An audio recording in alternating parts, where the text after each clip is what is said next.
Waduh pemirsa, dunia Moto3 Malaysia mendadak heboh setelah sang wild nih. Pastiin kalian pencet tombol like, subscribe, dan bunyikan lonceng notifikasi biar kalian nggak kaget pas ada berita baru.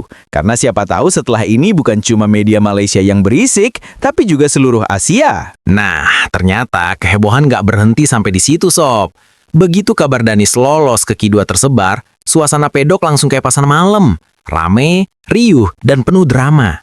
Semua mata mendadak tertuju ke bocah 18 tahun ini yang tampil tanpa tekanan tim pabrikan besar, tapi sukses bikin pembalap tetap gigit jari.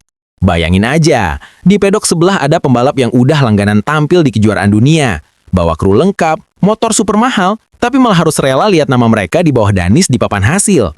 Ini tuh kayak mahasiswa baru ngalahin dosen di kuis. Media Malaysia langsung bikin headline bombastis. Anak kampung Sepang taklukkan dunia Moto3. Padahal kalau ditanya, Danis sendiri mungkin cuma nyengir malu sambil bilang, saya cuma fokus di garis balap. Tapi siapa yang percaya coba? Dalam hati paksi dia udah mikir, yes, akhirnya kerja keras gua dibales juga.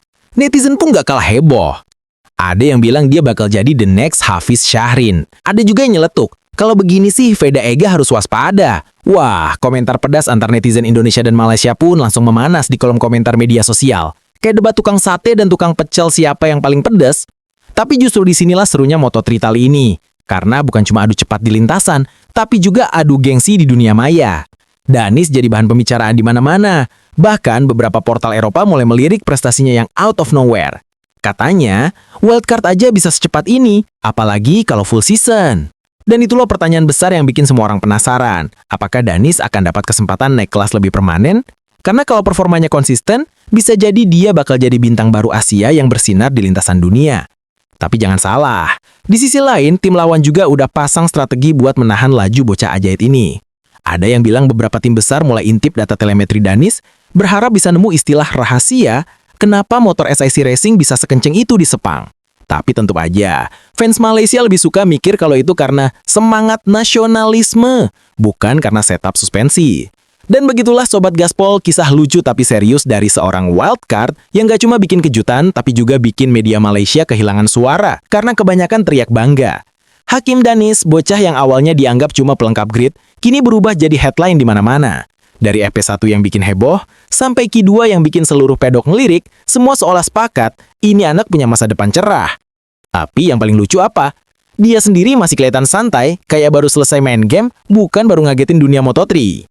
Sekarang pertanyaannya, mampukah Danis mempertahankan performanya di race day nanti? Atau justru bakal jadi pelajaran berharga yang bikin dia makin kuat di masa depan?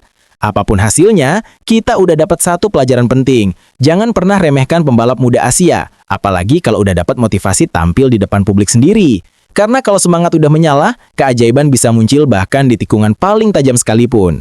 Jadi, buat kalian yang udah nonton sampai akhir, ayo tunjukkan dukungan kalian dengan tekan like, tulis pendapat kalian di komentar, dan pastinya subscribe channel ini, biar nggak ketinggalan update terbaru seputar drama panas dunia Moto3 dan aksi kocak para rival Veda di lintasan.